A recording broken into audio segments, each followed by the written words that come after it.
ॲडमिसिबिलिटी of electronic evidence in criminal procedure. WhatsApp chats leak होण्याच्या आणि फौजदारी खटल्यात पुरावा म्हणून त्यांची ग्राह्यता येण्याच्या अलीकडच्या घटनांमुळे इलेक्ट्रॉनिक पुराव्यांचा मुद्दा ऐरणीवर आला आहे. भारतीय पुरावा कायदा 1872 अंतर्गत कलम 65 च्या व्याप्ती आणि व्याप्तीवर अनेक खटले झाले आहेत, ज्यात सर्वोच्च न्यायालयाने वेगवेगळी विचारधारणा घेतलेली आहे.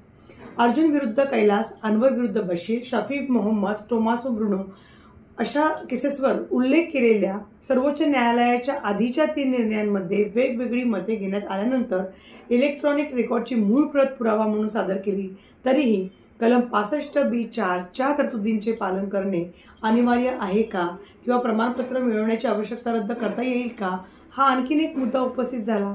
अर्जुन विरुद्ध कैलास या प्रकरणात जालना 101 विधानसभा मतदारसंघातून श्री अर्जुन पंडितराव खोतकर यांच्या निवडणुकीला आव्हान देणाऱ्या निवडणूक याचिकेवर न्यायालयाला निर्णय द्यावा लागला, कारण नामांकन पत्र निर्धारित मुदतीनंतर दाखल करण्यात आले होते.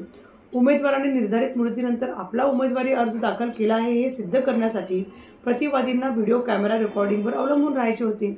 उच्च न्यायालयाच्या निर्देशानुसार निवडणूक आयोगाने व्हिडिओ कॅमेरा रेकॉर्डिंगच्या प्रती असलेल्या सीडी तयार केल्या. तथापि याचिकाकर्त्याने अनेक वेळा विनंती करूनही निवडणूक आयोगाने कलम 65(b)(4) नुसार आवश्यक प्रमाणपत्रे सादर केली नाहीत. उलट तपासणी दरम्यान निवडणूक आयोगाच्या एका अधिकाऱ्याने व्हिडिओ कॅमेरा रेकॉर्डिंग खरे असल्याचे साक्ष दिली. या साक्षीच्या आधारे उच्च न्यायालयाने व्हिडिओ रेकॉर्डिंगचे पुरावे मान्य केले. न्यायमूर्ती नरिमन यांनी नमूद केले की कलम 65(b)(4) अंतर्गत प्रमाणपत्र केवळ तेव्हाच मिळवावे लागेल जेव्हा इलेक्ट्रॉनिक रेकॉर्डच्या दुय्यम प्रती न्यायालयासमोर सादर केल्या जातील.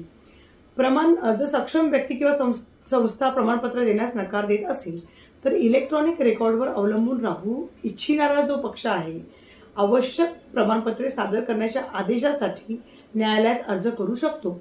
या आधारावर न्यायालयाने असा निष्कर्ष काढला, खटला पूर्ण होण्यापूर्वी कोणत्याही टप्प्यावर न्यायालय कलम 65(b)(4) अंतर्गत प्रमाणपत्र सादर करण्याचे निर्देश देऊ शकते.